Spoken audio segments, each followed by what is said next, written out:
Ya, baik. Selamat sore bagi adik-adik yang ada di sini, pemirsa di rumah, di kantor maupun di kafe, teman-teman semua. Selamat sore, Assalamualaikum warahmatullahi wabarakatuh.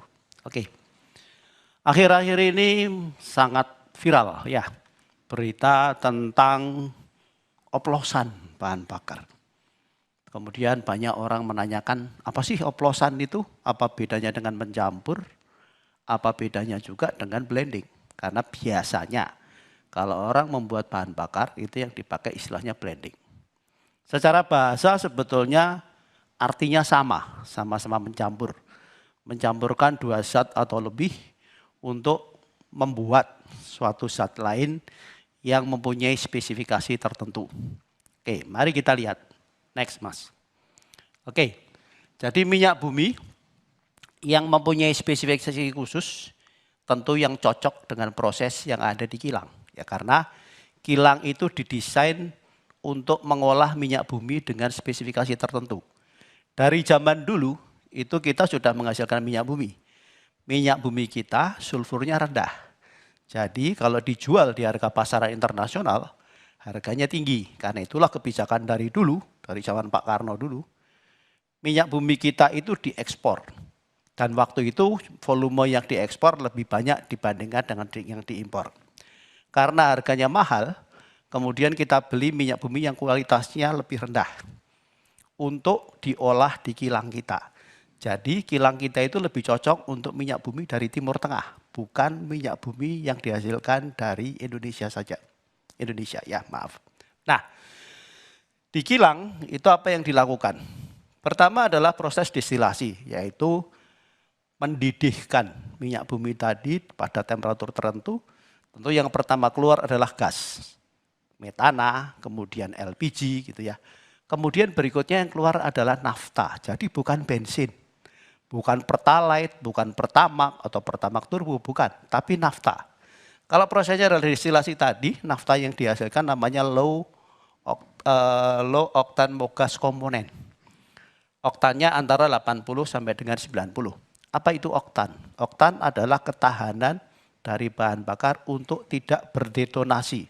Detonasi itu yang menimbulkan suara ngelitik, kemudian bisa menghilangkan daya yang dibangkitkan, dan tentu punya potensi merusakkan mesin. Misalnya pistonnya bolong, kemudian connecting rod yang bengkok, kalaupun patah nanti nembus ke blok mesin, dan sebagainya. Ya, nah, karena adanya RON ini, maka kemudian orang membuat mesin juga yang sesuai dengan RON yang akan dipakai.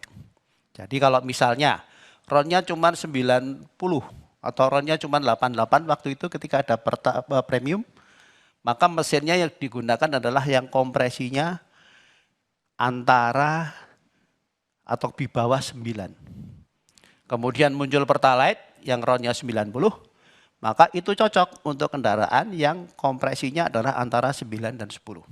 Ya. Nah, kemudian kalau kilang ini punya proses hydrocracking, maka kilang ini akan bisa menghasilkan low octane mogas komponen dengan RON antara 90 sampai 95. Jadi misalkan pertamax yang 92 bisa dibuat di sini, tapi biasanya tidak single. Dia pasti akan mencampur, kenapa? Karena dalam spesifikasi migas itu tidak hanya RON, tapi ada parameter lain seperti massa jenis, seperti viskositas, seperti kadar sulfur dan sebagainya. Yang semua itu harus cocok, karena masing-masing parameter yang ada di spek migas itu akan berpengaruh terhadap kinerja mesin. Kalau kemudian kilangnya mempunyai reforming, maka dia bisa menghasilkan namanya sekarang high octane mogas komponen atau HOMC. Punya oktan antara 95 sampai dengan 105. Demikian juga kalau punya isomerisasi, maka nafta yang dihasilkan bisa 105 sampai 115. Tapi tidak semua kilang di kita mempunyai proses itu. Kemudian ada proses khusus di mana bisa menaikkan lagi oktannya antara 115 sampai 120. Jadi misalkan kita akan membuat bahan bakar pertamax seperti yang diributkan sekarang ini, ya. Maka itu adalah akan dilakukan blending, misalnya antara RON 90 dengan RON 95 dengan perbandingan tertentu. Taruhlah misalnya 60 banding 40 sehingga ketemulah RON 92. Jadi proses oplos, proses campur, proses bending di kilang itu di seluruh dunia, di semua produsen bahan bakar itu dilakukan. Ya. Nah, kemudian dari kilang dihasilkanlah bahan bakar yang sudah sesuai dengan spesifikasi migas tadi.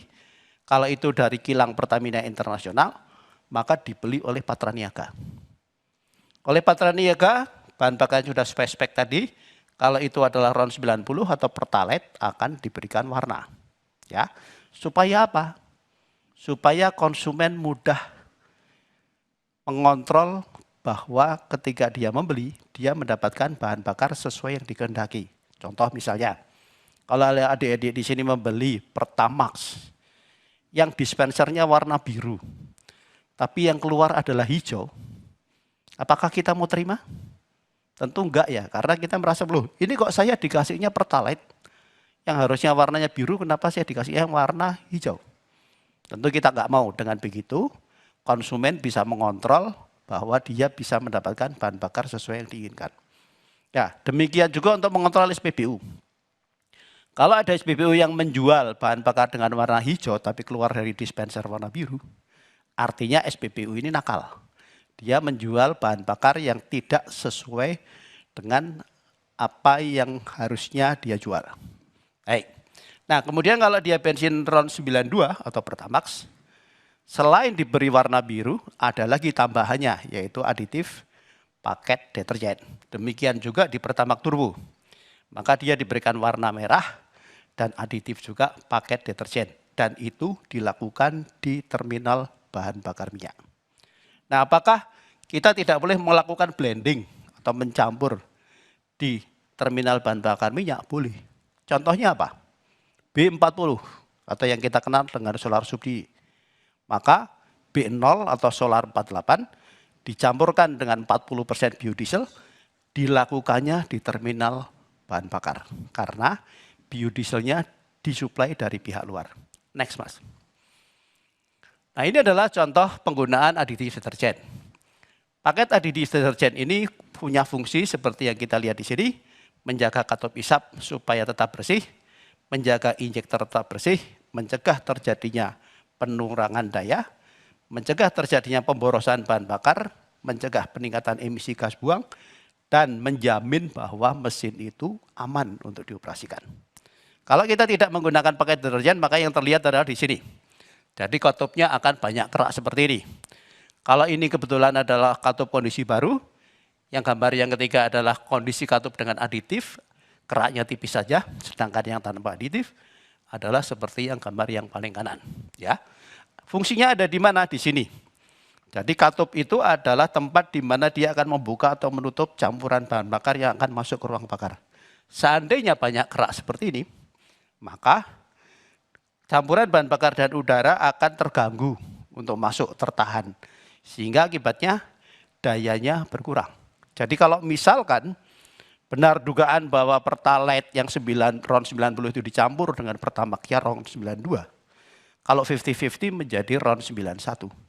Maka mestinya yang terjadi adalah masyarakat bisa merasakan bahwa tarikan kendaraannya menjadi berat. Konsumsi bahan bakarnya boros. Ya, pasti itu akan bisa dirasakan. Yang tadinya mungkin membeli bahan bakar full tank bisa seminggu, kok sekarang cuma 5-6 hari ya, gitu. Enggak seperti biasanya. Next, Mas. Bagaimana kalau misalnya oplosan itu dilakukan atau pencampuran seperti yang dituduhkan Kejaksaan Agung itu dilakukan oleh Pertamina? Maka yang terjadi seperti ini. Jadi karena di dalam Pertamax itu ada aditif deterjen, di Pertalite tidak ada. Maka kalau dosisnya kurang, yang terjadi akan seperti ini. Jadi titik yang pertama yang paling kiri adalah ketika dia tidak menggunakan aditif.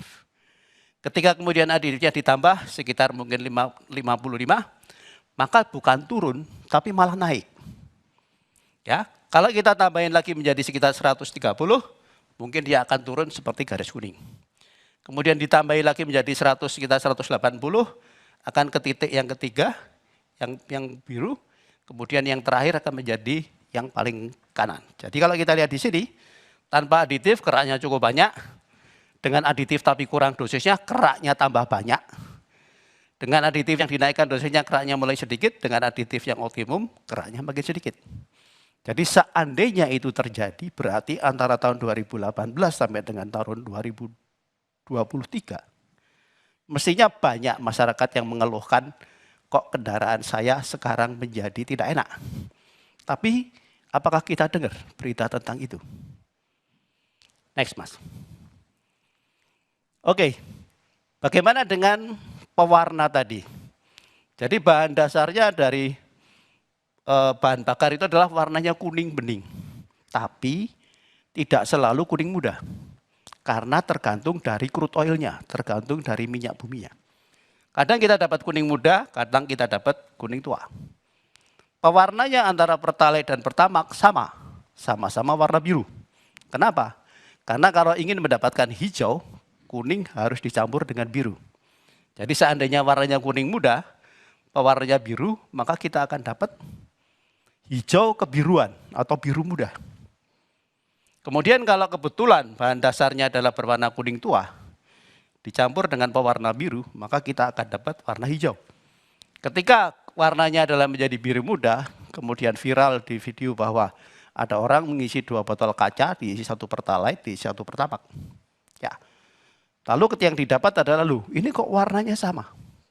Nah itu adalah karena bahan dasarnya bisa jadi asalnya warnanya berbeda-beda, tergantung dari crude oil yang diproses. Ya. Nah, jadi mestinya kalau selama 5 tahun itu terjadi pengoplosan, maka masyarakat sebagian pasti akan mengenali warnanya. Ya, biru muda ketemu sama biru tua, pasti akan cenderung biru memang. Tapi kinerja dari kendaraannya pasti akan terasa. Jadi di sini bisa dilihat bahwa warna adalah sebagai penanda jenis bahan bakar tertentu. Sebagai alat kontrol bagi konsumen untuk kepastian mendapatkan bahan bakar sesuai dengan yang dia kehendaki. Demikian juga sebagai alat kontrol agar SPBU memang menjual bahan bakar sesuai dengan warna dispensernya. Tapi ingat bahwa warna tidak mempengaruhi atau mengubah spesifikasi bahan bakar. Ya. Jadi kalau selama ini diributkan masalah oplos mengoplos, ada yang bilang antara RON 88 dengan RON 92 jadinya RON 90. Terus dijual dengan sebagai Pertamax RON 92. Ada yang mengatakan bahwa RON 90 dioplos dengan RON 92 sehingga menjadi RON 91. Pasti yang terjadi adalah tadi, depositnya akan makin banyak, ya kinerja kendaraannya akan terganggu, sehingga pasti konsumen akan merasakan itu. Dan zaman sekarang, apa-apa itu gampang viral, pasti viral. Ya, contoh misalnya kasus ketika akhir tahun lalu, beberapa kendaraan tiba-tiba mengalami pengurangan daya yang fantastis, sehingga hanya bisa jalan dengan gigi 1 dan pelan. Ya, lalu pasti akan masyarakat akan menuding ini bahan bakarnya ini pasti nggak benar. Padahal sebetulnya yang menyumbat filter itu bukan kotoran bahan bakar. Itu adalah lapisan anti karat yang ada di tangki yang larut. Ya, contoh lain adalah misalnya ketika di Bekasi terjadi ada SPBU yang menjual Pertalite dan ditambahkan warna biru. Sehingga warnanya menjadi biru. Itu sebentar saja ketahuan, ya, atas pengaduan masyarakat. Demikian juga ketika ada sopir truk tangki yang nakal.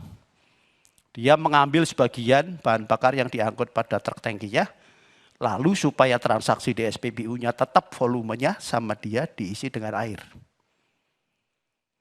SPBU-nya nggak tahu kalau bahan bakarnya tercampur air, ya diterima saja. Tapi begitu ada konsumen mengisi di situ dan keluar dari SPBU, kendaraannya mogok. Lalu orang pasti tudingannya bahan bakarnya ini nggak benar, gitu ya. Kemudian diselidiki ternyata memang ada air di dalam tangki bensinnya. Tapi SPBU yang juga menjadi korban tadi mau melayani masyarakat untuk menguras tangkinya, mengisi dengan bahan bakar yang tidak terkontaminasi dengan air. Jadi rasanya 5 tahun kejadiannya terpotong dengan COVID 2 tahun ya. Kok sampai tidak ada berita apapun? Benar enggak? Oke, baik, terima kasih. Saya kembalikan ke Mbak Ilona.